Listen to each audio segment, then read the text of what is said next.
One moment you feel like you're a puppet. You're just on the end of strings. The next minute, you suddenly realize that everything that you are aware of is inside your brain. So it's all you. And you get the two feelings go together. That I'm doing it all, but it's doing me. And this worries people when they get this feeling, because they don't know which to decide for, and they don't see how to put the two together.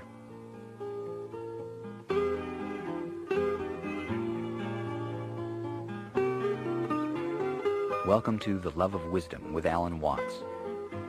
As one of the century's most eloquent philosophers, Alan Watts introduced a generation in the West to the fascinating ideas of the Far East, the wisdoms of the Orient.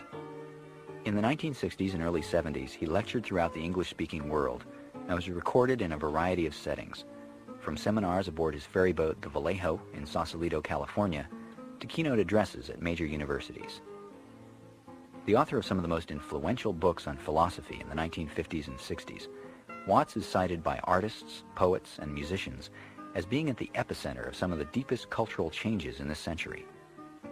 As these programs demonstrate, his scholarship is timeless.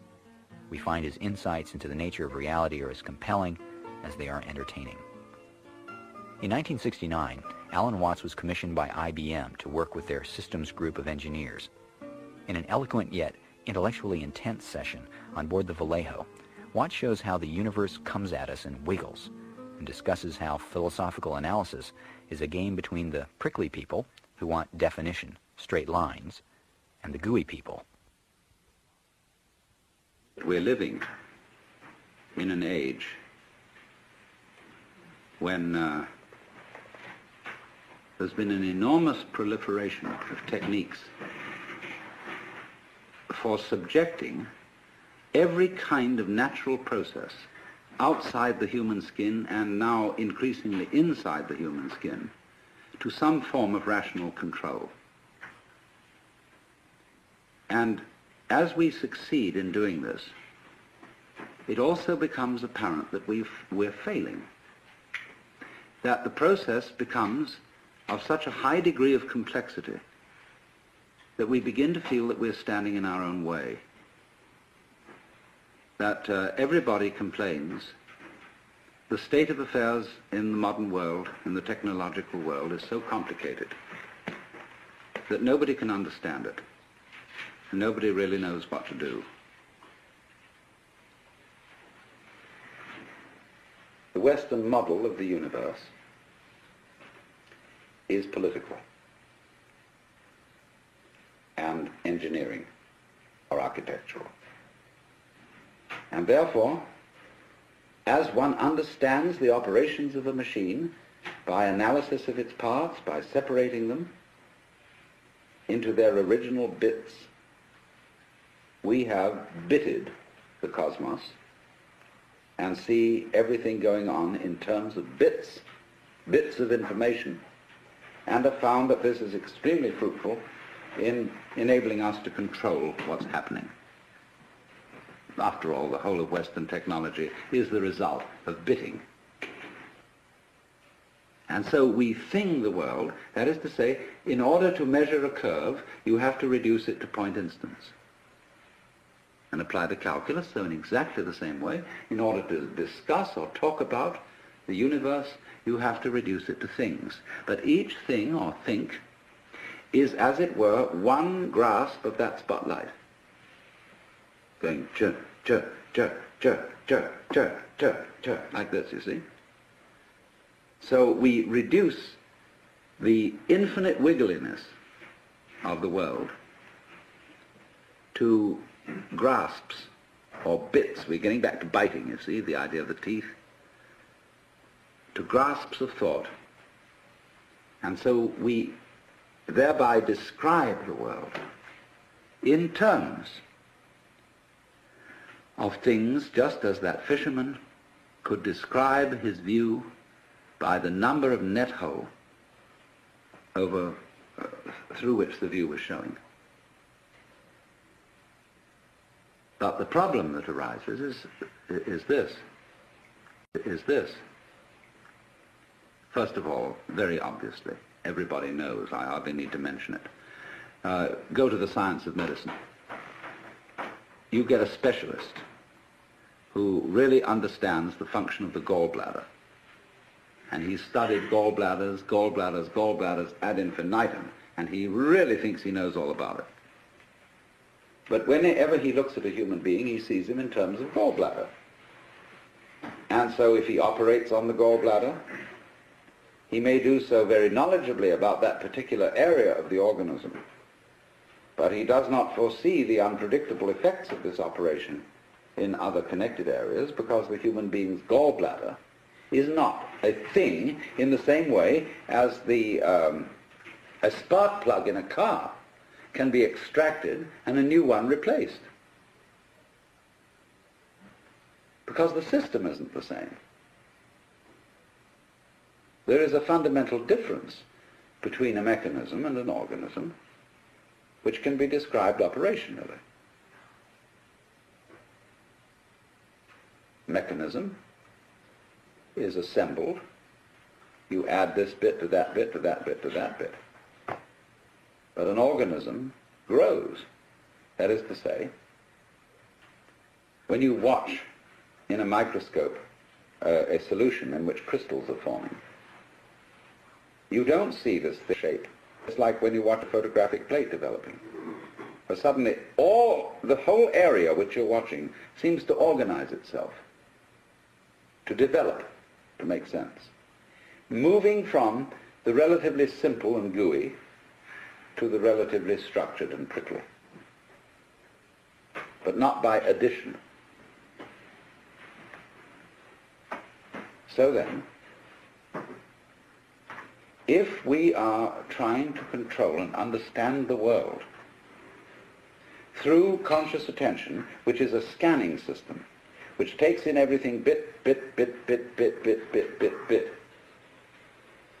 what we're going to run into is that if that's the only method we rely on, everything is going to appear increasingly too complicated to manage. So that you get, for example, let's take the problem of the electronic industry. The catalogues of products that are being produced over the world by the electronic industry. Who has read all the catalogues? How do you know where you've got something you're working on, whether it's patented or not? Who else has taken out a patent? Has anybody had time to read all the catalogues? Well, nobody has. They're just voluminous. And it's exactly the same in almost any other field. There's an information explosion like a population explosion. How on earth are you going to scan all that information? Yes, of course you can get computers to help you in this direction, but by Parkinson's law, the sooner you become more efficient in doing this, the more the thing is going to develop, so that you will have to have more efficient computers still to assimilate all the information. You'll be ahead, but only for a short time. So you see, there's this problem of the sort of competition of consciousness, of its how fast can you go, duty, duty, duty, duty, duty, duty, duty, duty, duty, duty, duty, duty, and keep track of it, you see? And say, I've got a good memory, I can keep track of that. And you say to you, I bet you can't. I'll go more complicated than you. See, musicians do this, like drummers, you know. And they get things going, and they start, and so long as they count, and lots of musicians do count, it's crazy, but they do. And they count, and they out-complicate each other to the point where you can't retain it any longer in memory. So you say, okay, if I can't retain it, we've got this gadget here that can. And we've got these marvelous mechanical memories, and they will retain it. And they'll go much more fancy. They'll go this duty, duty, duty at a colossal speed, like that, you see. But it's the same old problem. Because you've got something that can outdo that.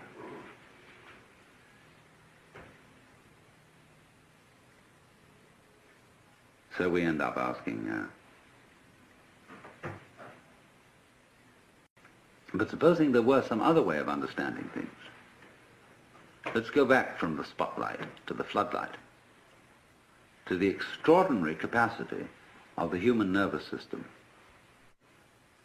to comprehend situations instantaneously, without analysis. That is to say, without verbal or numerical symbolism of the situation in order to understand it. I hope you understand what I mean by that. It's clear. We do that. We have this curious ability of pattern recognition, which the mechanical systems have only in a very primitive way. Xerox have put out a machine which recognizes figures written in almost anyone's handwriting, provided their handwriting is fairly grade school and normal. But a computer has a terrible time trying to recognize the letter A when it's printed in, say, sans serif, Gothic, longhand, or whatever kind of A you may write. The human recognizes instantly this pattern, but the computer is still at a disadvantage here. It seems to lack a kind of capacity I would call field organization, because it's all punctive, it's digital. It's like a newspaper photograph, you know, which when you look at it under a microscope is all dots. Now, so the problem is this.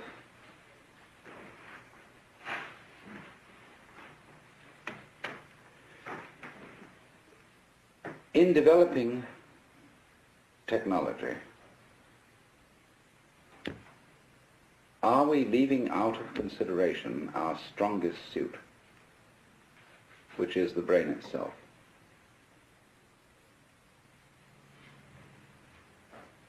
See, we are at a situation where the brain is still not really worked out by even the most competent neurologists. It puzzles them. They can't give a model of the brain in numerical or verbal language. Now, you are that, you see. You are this thing. You yourself are this thing which you yourself can't figure out. In the same way that I cannot touch the tip of this finger with the tip of this finger. I can't bite my own teeth. But I, who is attempting to touch the tip of this finger with this finger, am, by the sheer complexity of my structure, far more evolved than any system which I can imagine. This is, in a way, slightly akin to the Gödel theorem, that you can't have a system of, say, a logic which defines its own axioms. The axioms of any given system must always be defined in terms of a higher system. All right, so you are the most complex thing that has yet been encountered in the cosmos. And you can't figure you out. Now, suppose we're going to try to do that and become, as it were, completely transparent to ourselves so that we entirely understand the organization or the mechanics of our own brains. What happens when we do that? Well, you're back in the situation of God. When you're God, what are you going to do? When you're God, you know what you're going to do? You're going to say to yourself, man, get lost. Because what you'll want is a surprise. And when you've figured everything out, there won't be any surprises. You'll be completely bored. But on the other hand,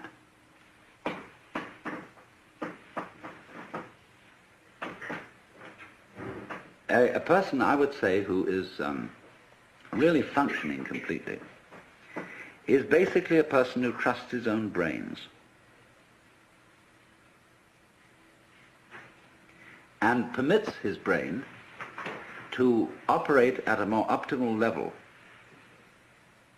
In other words, he knows how to think things out, but he makes his best discoveries without thinking. In other words, you all know very well the processes of creative invention. You've got a problem, you think it over, find out any answer to it, because the digital system of thinking is too simple, too clumsy to deal with it.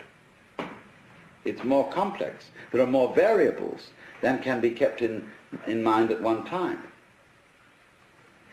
So you say, I'll sleep on it. Or you go to the Institute of Advanced Studies at Princeton, Behavioral Sciences at Stanford, where they pay you to goof off, which is highly excellent idea. And you moon around, and you've got a blackboard, and you look out the window and pick your nose, and so on. And your brain eventually hands you the solution to the problem. And you immediately, because you have technical knowledge, you recognize that's the solution. But then, naturally, you go back and check it. And you work the bit-by-bit form of thinking on it and see, now, does it come out in those terms? And if it does, everybody will agree with you, yes, that's the answer. But if it doesn't come out in those terms, they won't agree with you, because you haven't subjected it to the socially acceptable, traditional form of analyzing knowledge. But here's the problem. It takes an awful long time to check these things out. It takes an awful long time to arrive at the solution which you got like that by a purely calculative process. Most of the situations of life are such that they don't wait for us to make up our minds. So that an enormous amount of carefully worked out scientific knowledge is trivial. They're all very well, very finely worked out, but much too late. Because life presents you, life comes at you from all sides, all over everywhere at once. And the only thing you've got to deal with that is the thing inside here in the skull. Now, I'm not saying this to put down all this marvelous work of calculation, brought to immense sophistication electronically and so on. Not at all, because actually you people are the first people to understand the limitations of your own kind of knowledge. And you're going to have to tell the politicians about this. They don't understand. They think that this kind of knowledge is the answer to everything. And I think most of you know it isn't. Which is not something, I repeat, against technology. It's only saying that when you walk, you put your right foot forward. And that's fine, but then you must put your left foot forward. So let's say that the great technological enterprise has been putting the right foot forward. But you must bring up the left foot. That is to say, bring up re-evaluation and new respect for the organic type of organization, which is incomprehensible to technological thinking, but which always underlies it. That by itself doesn't work, because after you bring the left foot up, you've again got to bring up the right foot. The analytic. After goo comes prickles. After prickles comes goo. And you have to keep this thing up. And I think our danger at the present time is that we are so heady, so delighted with the results of prickles, that we've got to let back a little bit of goo into the system. Well, now, what we've got to try and do is, I think, to work out a way of making the brain itself more efficient.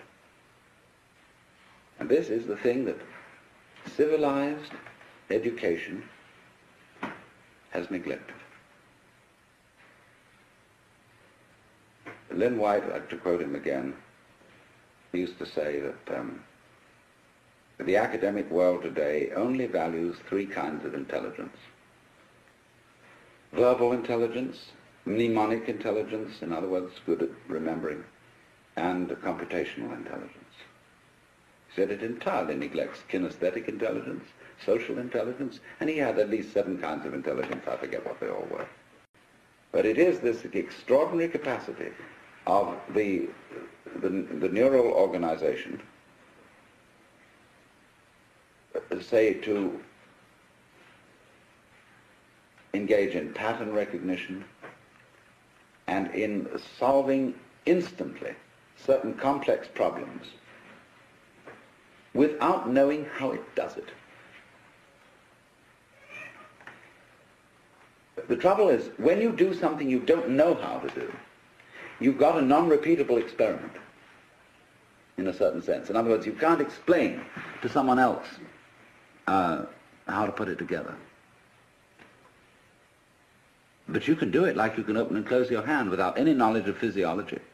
Do it every time. Whoops, I don't know how I do it. I just do it, you see.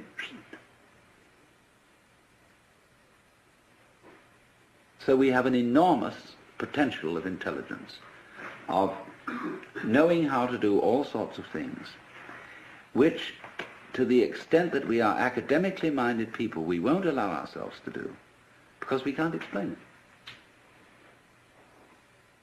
You know, for example, there's a way of cooling a brazing furnace. It's very simple. But engineers say it's theoretically impossible. It can't happen. It's like bees can't fly by the laws of aerodynamics, but they do.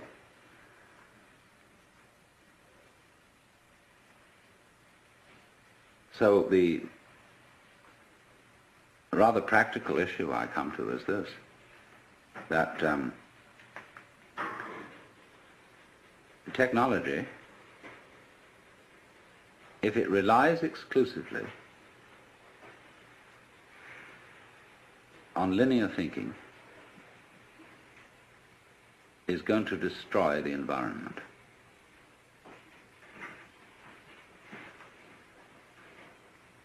It's going to become too complicated to handle. Man is going to be like the dinosaur, which had to have a brain in its head and a brain in its rump because it was so big. You know, the caveman kept a dinosaur, and when he went to bed at night, he'd clump it on the tail with a club, and it'd scream at 8 o'clock in the morning. Wake him up. And it seems to me we're getting into that kind of saurian situation with our technology, which is going to lead us to extinction. So the question is, are we going to foul things up by insisting on using linear input information and controlling it as the dominant tool of controlling the world? Or can we master all that as we have done and still use the linear input and analysis, but with a fundamental trust in our power to assimilate multiple input, although we really don't know how we do it? And my point is that you can't find an absolute which you can pin down, you see. So there always remains in any human operation the basic central thing, which you can't pin down because it's you, just as the teeth can't bite themselves. Now, the assumption of Judeo-Christian culture is that man in his nature is sinful and therefore can't be trusted. The assumption of at least ancient Chinese culture is that man in his essential nature is good and therefore has to be trusted. Because they say to us, if you can't trust your own basic nature, you can't really rely on the idea that you're untrustworthy. Therefore, you're hopelessly fouled up. So this has amazing political and other consequences, this different assumption. If we say, no, we human beings are fallible and basically selfish and really fundamentally evil, and therefore we need law and order. We need a control system to put us in order. We thereby project these control systems into the church or into the police or into somebody who are really ourselves disguised. See, it's like daylight saving time. We everybody could simply get up an hour earlier, but instead of doing that, we alter the clock, because the clock is a kind of authority. And we say, well, the clock says it's time for you to get up. And the Amerindians laugh at the palefaces because they say, paleface, he doesn't know when he's hungry until he looks at his watch. And so in this way we become clock dominated. And the abstract system takes over from the physical, organic situation. And this is my big pitch, if I'm going to make a big pitch, is that we've run into a cultural situation where we've confused the symbol with the physical reality, the money with the wealth, and the menu with the dinner. And we're starving on eating menus.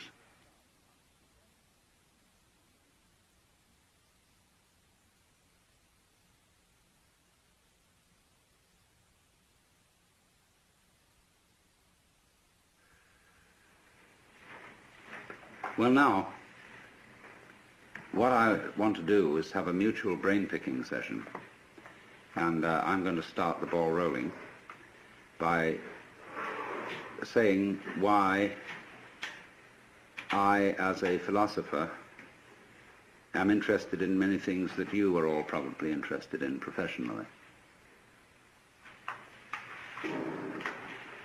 Basically, what we're going to talk about, I suppose, is the problem of control, as exemplified in the ancient Latin question, quis custodiet custodies ipsos? Who guards the guards? Now, we know that we're living in an age when there's been an enormous proliferation of techniques for subjecting every kind of natural process outside the human skin, and now increasingly inside the human skin, to some form of rational control. And as we succeed in doing this, it also becomes apparent that we're failing, that the process becomes of such a high degree of complexity that we begin to feel that we're standing in our own way, that everybody complains the state of affairs in the modern world, in the technological world, is so complicated that nobody can understand it, and nobody really knows what to do. That, for example, you want to run a small business, and you find you run into such enormous legal hassles that you need so many secretaries to do the paperwork that you can hardly do the business, that you're trying to run a hospital, but that you have to spend so much time making records and writing things down on paper that you don't have much time to practice medicine, that you're trying to run a university, and the requirements, the recording, the endless red tape of the registrar's office and the administration building is such that the actual work of research and teaching is seriously hampered. And so the individual increasingly feels himself obstructed by his own cautiousness. This is basically what it is. Now, to explain myself, first of all, because most of you are strangers to me, I am a philosopher who has for many years been interested in the mutual fructification of Eastern cultures and Western cultures, studying Oriental ideas, not in the spirit of saying to the West, you ought to be converted to Oriental ideas, but in the spirit of saying, you don't understand the basic assumptions of your own culture if your own culture is the only culture you know. Everybody operates on certain basic assumptions, but very few are. You can say, very often encounter the sort of character who's an American businessman. And he says, well, I'm a practical businessman. I believe in getting results and things done, and all this thinking and highfalutin logic and nonsense is of no concern to me. Now, I know that the practical basic assumptions, the metaphysics of that man, can be defined as pragmatism, as a school of philosophy. But it's bad pragmatism because he's never thought it through. And so it's very difficult, you see, to get down to what are your basic assumptions. What do you mean by the good life? What do you mean by consistency? What do you mean by rationality? The only way of finding out what you mean by these things is by contrasting the way you look at something by the way it's looked at in another culture. And therefore we have to find cultures which are in some ways as sophisticated as our own, but as different from our own as possible. And of course, for this purpose, I always thought that the Chinese were optimal, and the Indians, the East Indians. And that by studying the ideas of these people, by studying their life goals, we could become more aware of our own. It's the old principle of triangulation. You don't establish the situation of a particular object unless you observe it from two different points of view and thereby calculate its actual distance from you. So by looking at what we are pleased to call reality, the physical world, from the basic standpoints of different cultures, I think we're in a better position to know where we are than if we only have one single line of sight. And therefore this has been my interest and my background. And arising out of this, there has come a further question which I would call the problems of human ecology. How is man to be best related to his environment, especially in circumstances where we are in possession of an extremely powerful technology and have therefore the capacity to change our environment far more than anyone else has ever been able to do so? Are we going to end up not by civilizing the world, but by Los Angelizing it? In other words, are we going to foul our own nest as a result of technology? But all this gets down to the basic question is, really, what are you going to do if you're God? If, in other words, you find yourself in charge of the world through technological powers, and instead of leaving evolution to what we used to call in the 19th century the blind processes of nature, that was begging the question to call them blind. But at any rate, we say we're not going to leave evolution anymore to the blind forces of nature, but now we're going to direct it ourselves, because we are increasingly developing, say, control over genetic systems, control over the nervous system, control over all kinds of systems. Then simply, what do you want to do with it? But most people don't know what they want, and have never even seriously confronted the question of what they want. You ask a group of students to sit down and write a solid paper of 20 pages on what is your idea of heaven. What would you really like to happen if you could make it happen?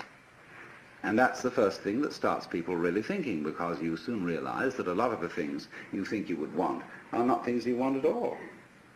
Supposing, just for the sake of illustration, you had the power to dream every night any dream you wanted to dream. And you could, of course, arrange for one night of dreams to be 75 years of subjective time, or any number of years of subjective time. What would you do? Well, of course, you'd start out by fulfilling every wish. You would have routs and orgies and all the most magnificent food and sexual partners and everything you could possibly imagine in that direction. When you got tired of that, after several nights, you would switch a bit and you would soon find yourself involved in adventures and contemplating great works of art, fantastic mathematical conceptions. You would soon be rescuing princesses from dragons and all sorts of things like that. And then one night you'd say, now look, tonight what we're going to do is we're going to forget this dream as a dream. And we're going to be really shocked. And when you woke up from that one, you'd say, ooh, wasn't that an adventure? Then you would think more and more far-out ways to get involved and let go of control, knowing that you'd always come back to center in the end. But while you were involved in the dream, you wouldn't know you were going to come back to center, be in control. And so eventually you'd be dreaming a dream in which you found yourselves all sitting around in this room, listening to me talking, all involved with the particular life problems which you have. And maybe that's what you're doing.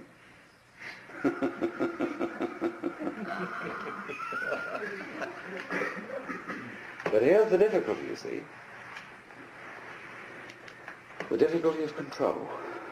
Are you wise enough to play at being God?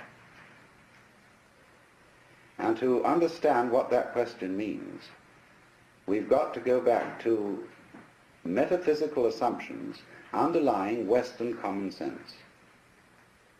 And whether you are a Jew or a Christian or an agnostic or an atheist, you are not uninfluenced by the whole tradition of Western culture, the models of the universe which it has employed, which influence our very language, the structure of our thought, the very constitution of logic,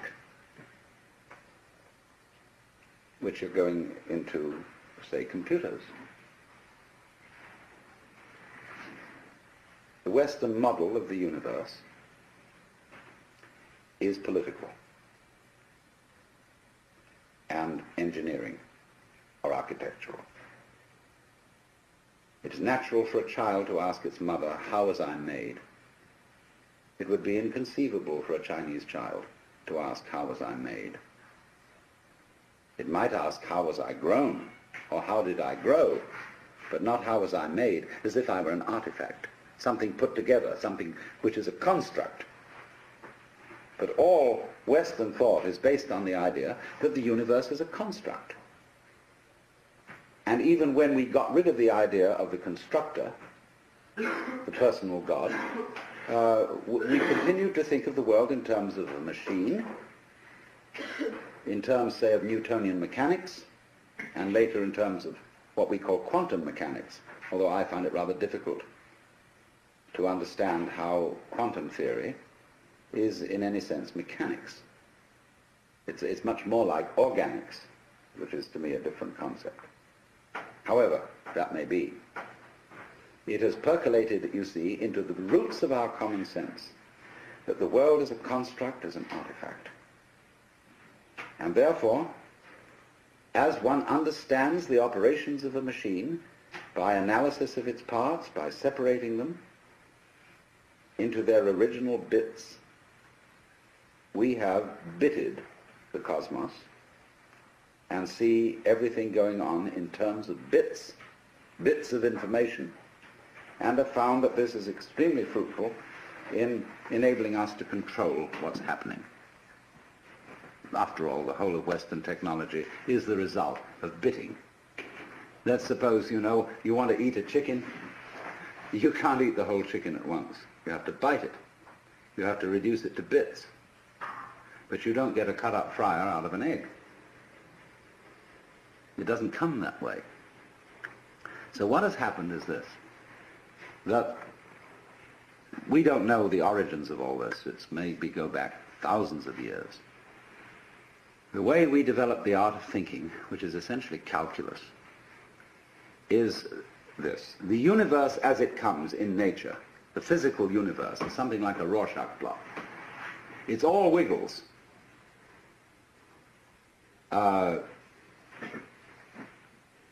We who live in cities are not really used to this, because we build everything in straight lines and rectangles and so on. Wherever you see this sort of thing, you know human beings have been around because they're always trying to straighten things out.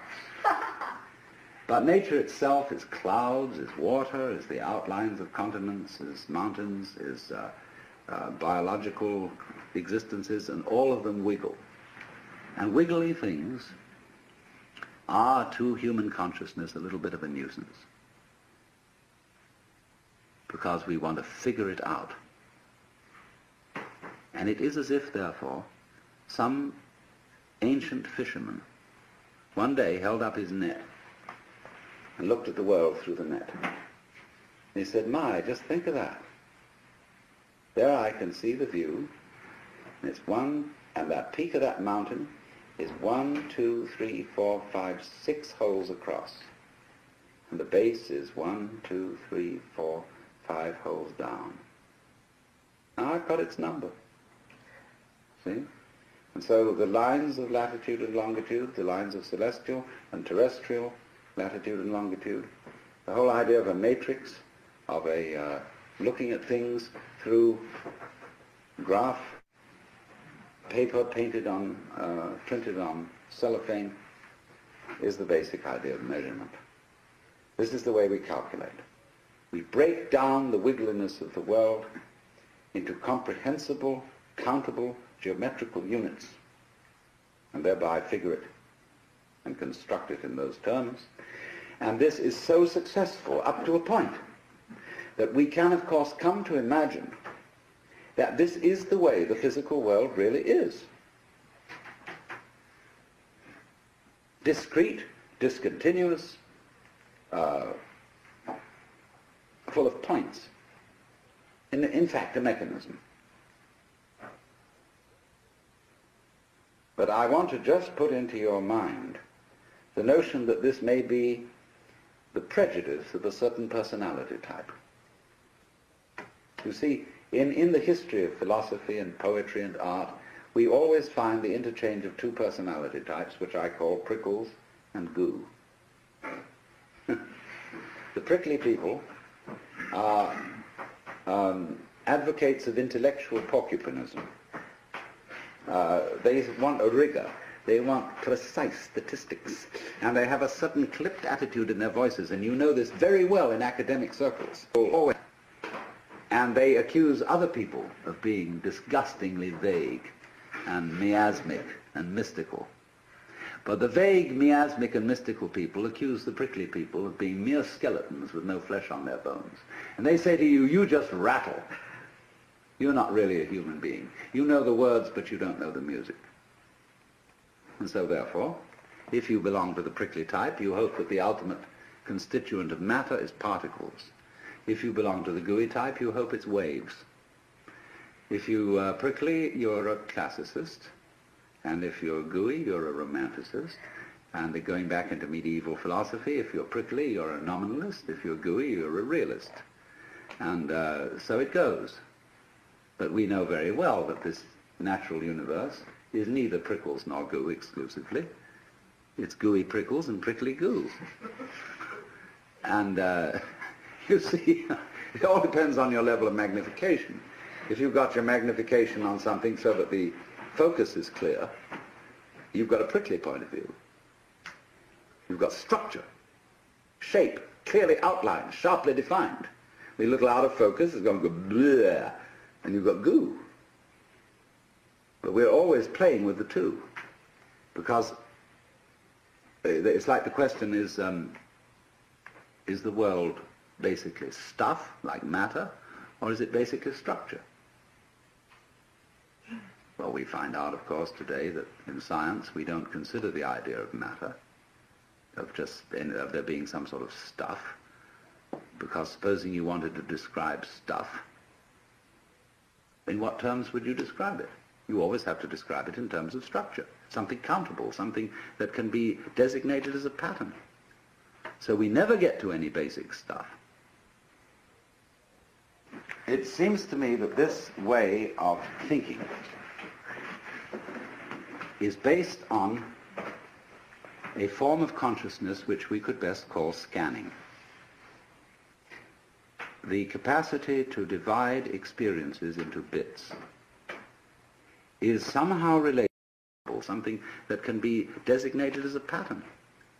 So we never get to any basic stuff. It seems to me that this way of thinking is based on a form of consciousness which we could best call scanning.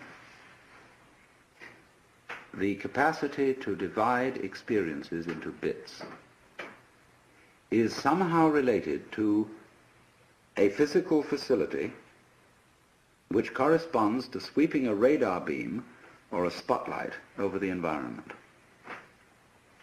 The advantage of the spotlight is it gives you intensely concentrated light on restricted areas. A floodlight, by comparison, has less intensity. But if you examine, say, this room were in total darkness, and you use the spotlight, very thin beam, and you scanned the room with it, you would have to retain in memory all the areas over which it passed, and then by an additive process, you would make out the contours of the room.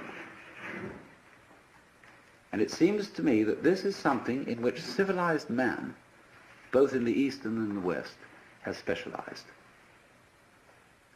In a method of paying attention to things which we call noticing.